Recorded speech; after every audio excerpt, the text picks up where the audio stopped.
Hello, everybody, and welcome to episode 25 of The Agency Way, a weekly blab series focused on helping marketers learn subject matter experts within a marketing agency and beyond. I'm super stoked today because our featured guest is actually my best friend and co-founding business partner, James Clark. What's up, James? How much, man? I'm excited to be here. Awesome. Welcome to the show. This and is as number always, 25? 25? Yes, I know, dude, 25. What have you been doing, man? I don't know. I just been missing them somehow. But I see all the replays. So. Yeah, right on. And as usual, I have my most excellent co-host, Erica Stutzman, who will be looking at all of your comments.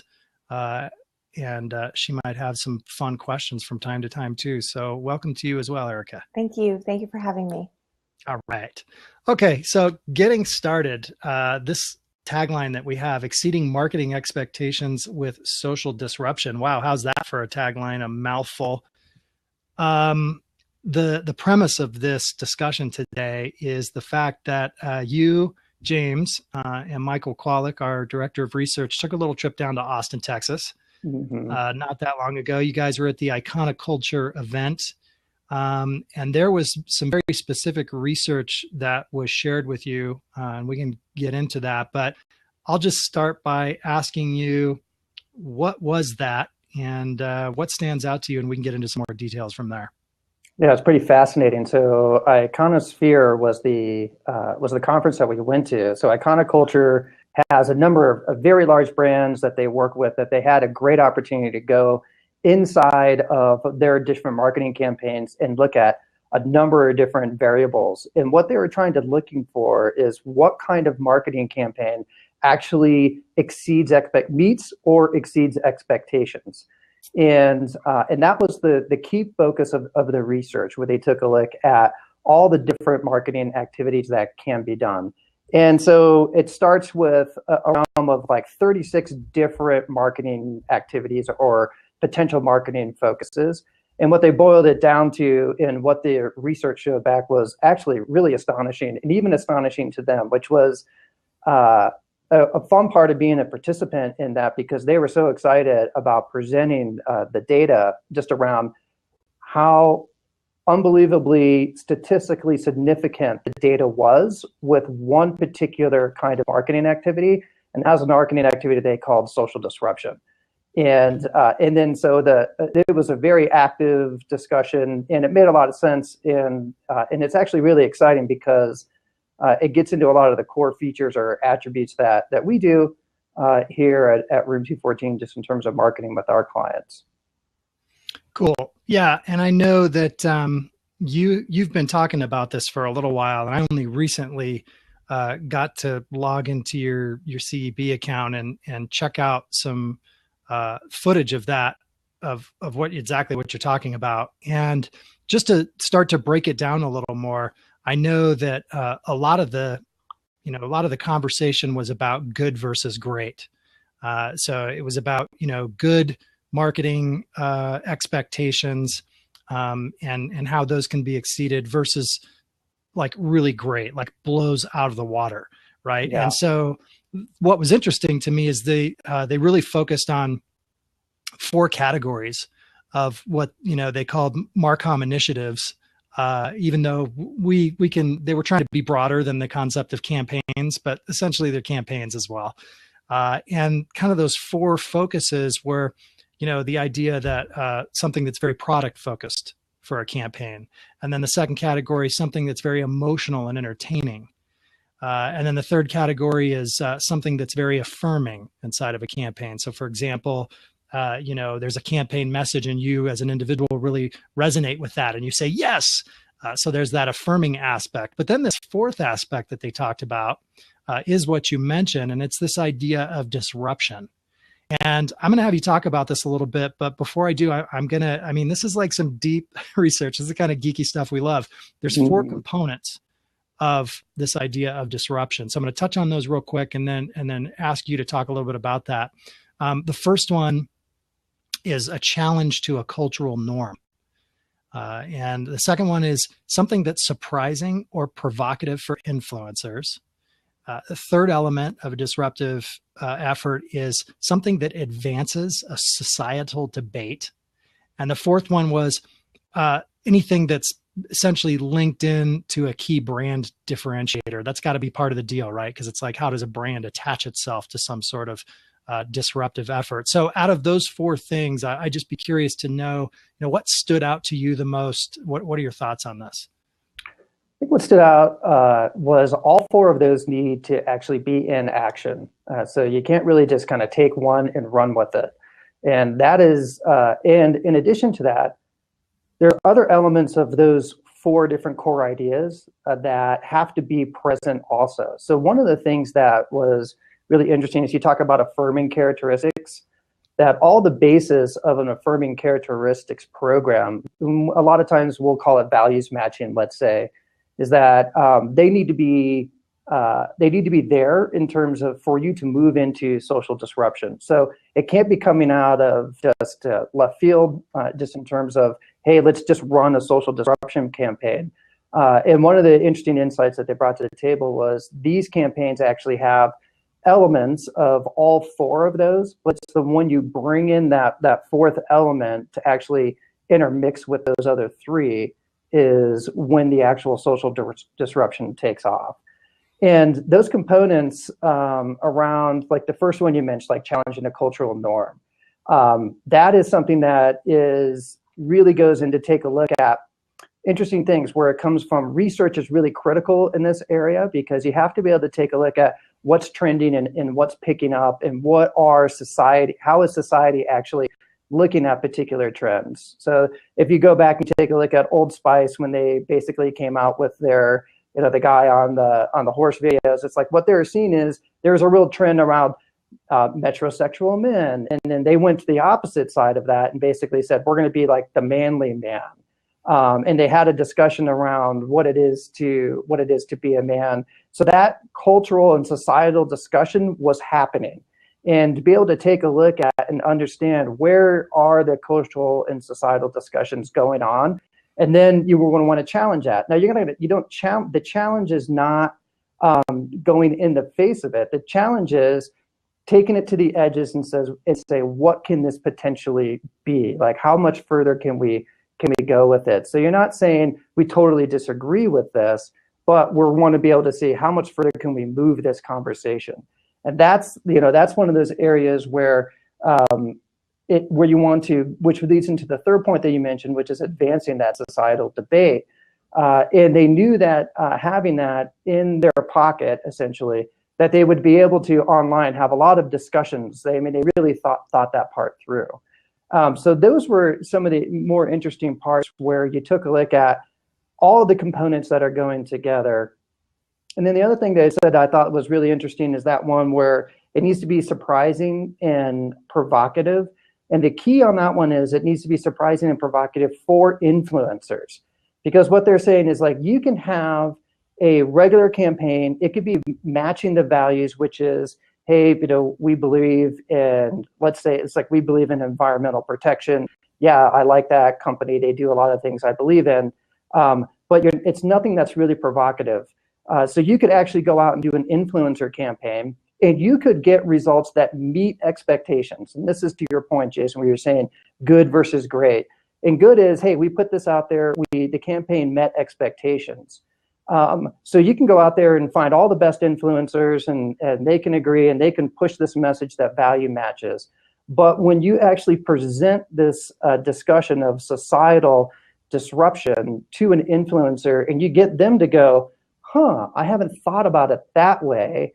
That's when it starts taking off. And that's the key there, because it's those influencers. You can hire influencers all day long, and they can be good for campaigns. Yes, they will drive availability, but the key to making it great is when those influencers themselves think, I've never thought of it this way, and I'm really excited to bring my own point of view and begin pushing and pulling some different levers. Okay, so that's a huge key point that you mentioned. There's that echo I was talking about. Hear it? So anyway, that key point is that, and this is the big difference between building a campaign that has messaging that is just more about affirmation, so like I'm going to, like, again, the example I used before is we create a campaign message. It really speaks to me, right? And so I say, yes, but what you just talked about, and this idea of the difference between real disruption versus like an affirmation message, is that instead of saying yes, it's saying, oh wait, I never really thought about that before. So what you're doing is you're breaking into somebody's, pre-established thoughts on something and getting them to actually think of something in a different way. And I think maybe at this point, it's kind of helpful to think about, because, a lot of people that are listening to this are probably like, okay, whoa, guys, you're all off in theoretical land. And so let's just talk about a quick example here.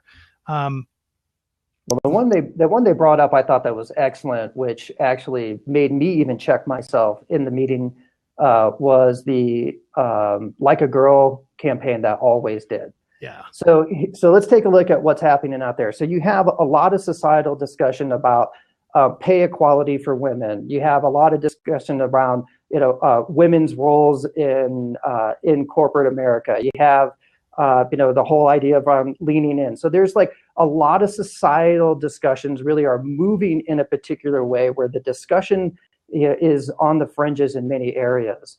And then what Always did is they took a look at it and said they used this one phrase that's very common in social discussion, which is like a girl.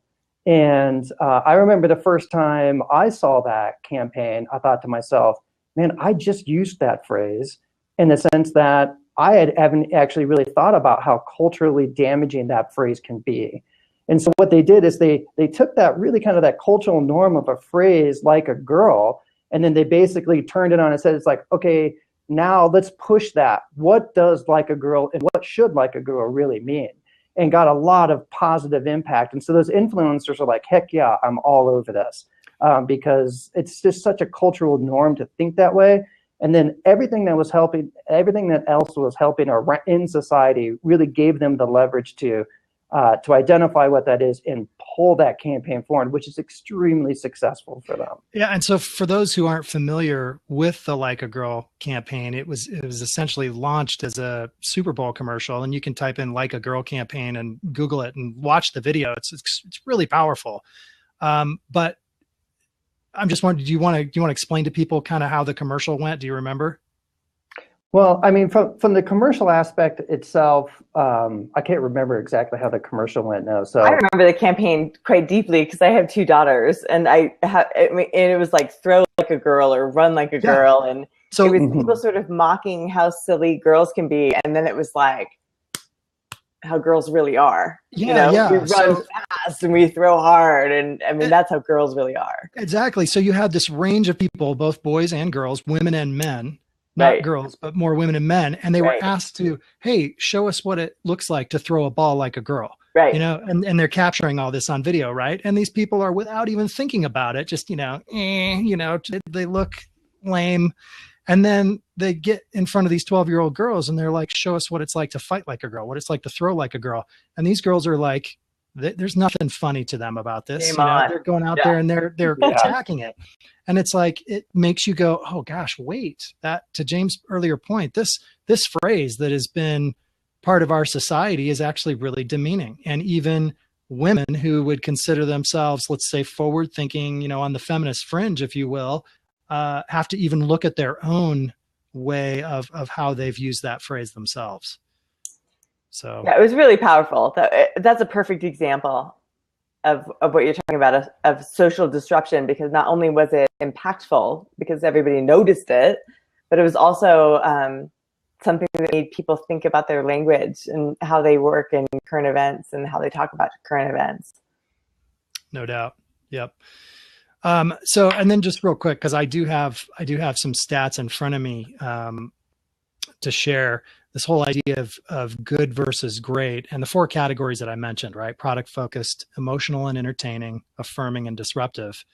And so the survey that was done, just to give you guys a little background about this research too, it covered over 250 marketing campaigns among over 60 companies. And this was the kind of research that it wasn't just a questionnaire to the marketing people inside of these agencies that ran these campaigns, it went beyond that and looked at like real quantifiable results, even related to sales. And so, they wanted to be able to, get the opinions of marketers in terms of did they think this worked or not. But ultimately, they wanted to cross real data to verify. And so they did. And the stats that came out is that the product focused campaigns, the ones that, could be called great versus good, performed 1% better than the expectations.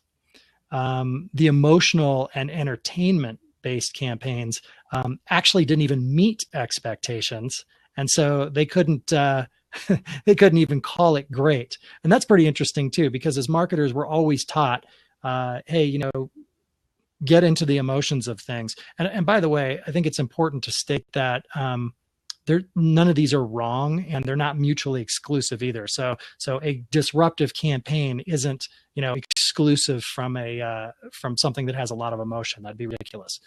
On the affirming side, what you have is a 7% increase, or a 7% higher results. That great versus good produced 7% higher results. But then when you get over to disruptive, the statistical significance was 32% higher results. And so it is like off the charts compared to these other these other attributes of a marketing campaign, which is awesome. Yeah, and from a statistical standpoint, those 1, 3, even 7%, they're not really that statistically significant, just in terms of like how you can separate those three together. So they're kind of clumped in with each other. So as you mentioned, it's just like it's not good, bad, or one way or the other. But when you take a look at the next closest 32% jump, that is statistically significant of an anomaly that basically shows there is without a doubt that this kind of program will help you exceed marketing expectations if done appropriately. Mm-hmm. Yeah, and we talk about, as an agency, we do a lot of storytelling workshops. We do a lot of values matching. So it's identifying values of the brand, values of the consumer, the brand's customers, and all of that plays a role in this. But ultimately, there's this level of self-actualization as a marketer that you're trying to achieve. And what I mean by that is you are essentially trying to get people to look at themselves and actually change the way they think about themselves, not necessarily a brand. And that can sound a bit counterintuitive, but I mean, essentially that is what this research is telling us. That idea of the difference between, oh yeah, that's so me, versus, I hadn't thought about it that way. There's a big difference in terms of how these marketing campaigns are performing. And so, yeah, there needs to be a shared value between both the brand and the consumer about the higher purpose, a passion, a philosophy, whatever that is. But ultimately, this difference between cultural disruption versus this affirming approach is huge. Yeah, in simplest terms, when you encounter something where you say, I haven't thought about it that way, you're likely to share it. And that's and participate in the discussion.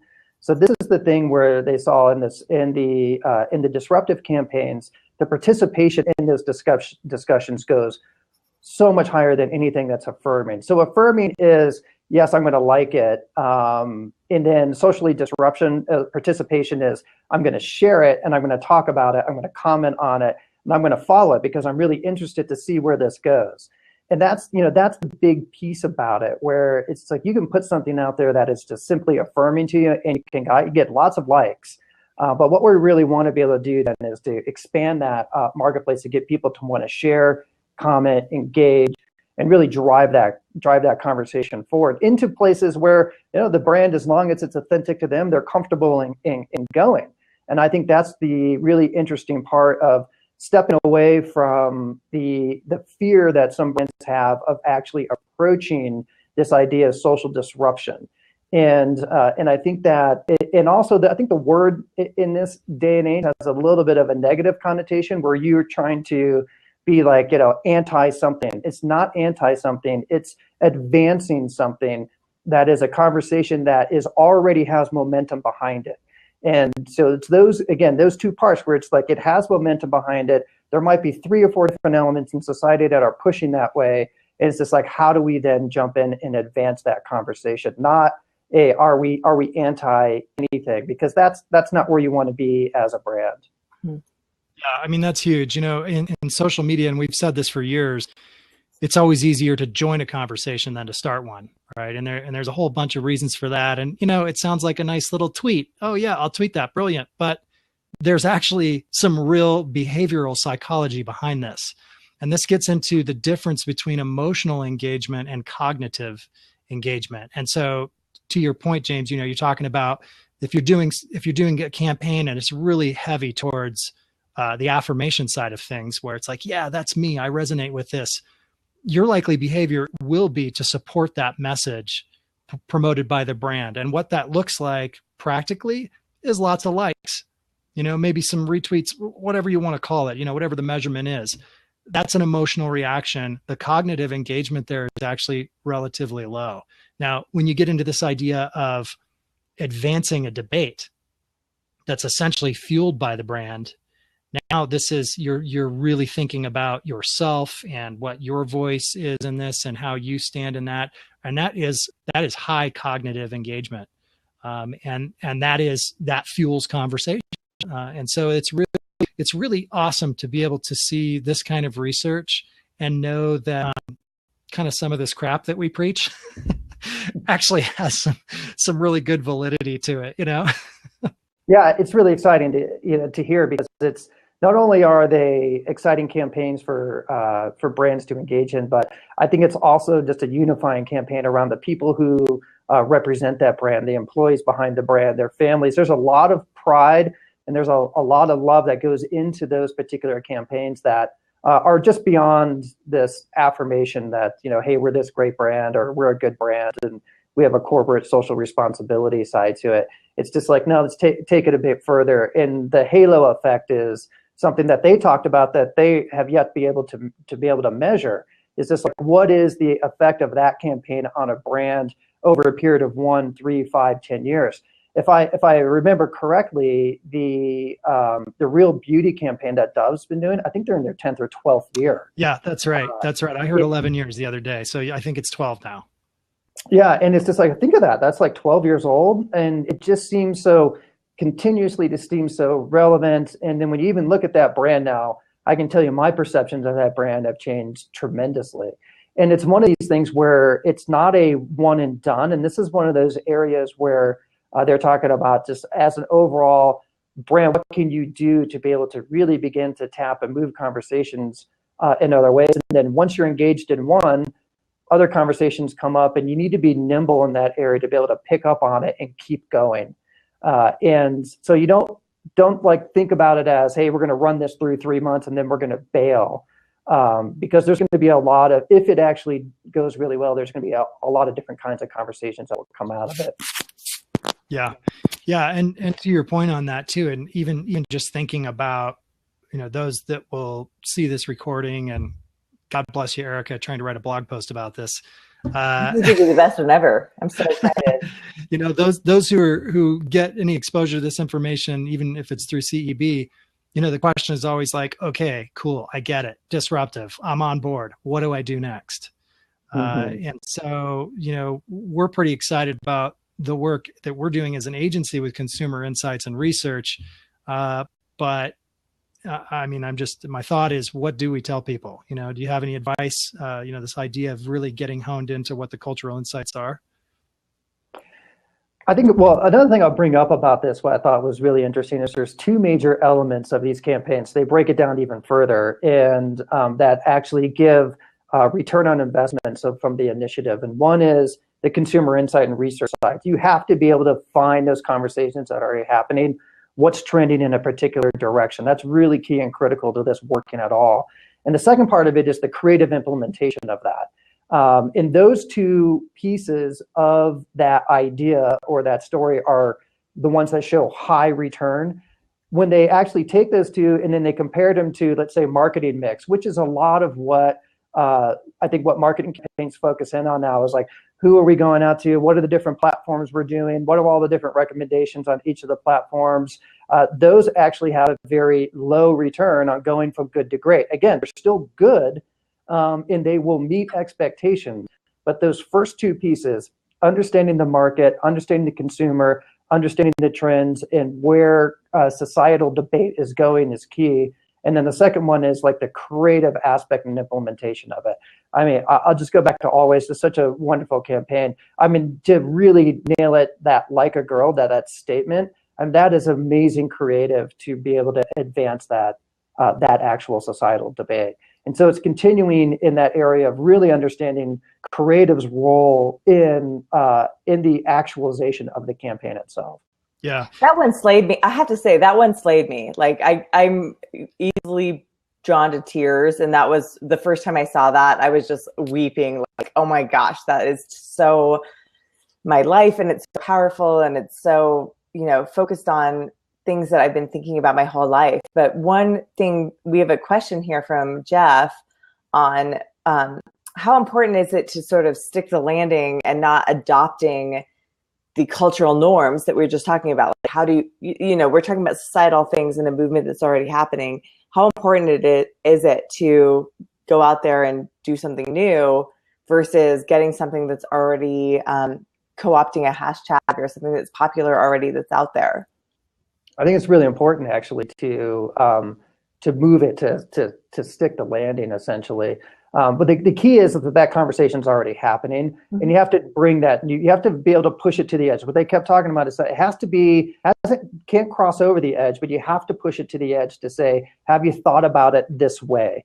And so if you're coming in and you're agreeing with everything, and it's just like, hey, this is like who we are also, that you're still in the affirming stage. You have to be able to move the conversation forward to another stage, and then have it stand. And it has to make sense too. It has to make sense to the brand. It has to, again, one of the things that we haven't talked about was one of the fourth elements of that is it has to match that key brand differentiator that company has, and it just can't come out of nowhere because I think it's a good idea. It's just like it has to be something that the brand has shown a history in. So it's like who are we really, and do we really stand for this? That's when it really gives you the comfort to be able to go out there and really push this idea. If you have too much fear about it, that you feel like you can't actually market this appropriately because maybe everyone doesn't really believe in it, then you shouldn't be in this. You shouldn't be in this kind of campaign. Yeah. So, I mean, to your point, some examples that come to mind that I've heard about, you think about like Coca-Cola has done a big effort on, what does it really mean to be an American? What does that even mean? Right. And so, of course, that's an emerging conversation, especially in, today's political environment. What does that even mean? Well, Coca-Cola is about as American as baseball and hot dogs and apple pie and whatever the hell else you want to say. There's a natural attachment to that brand.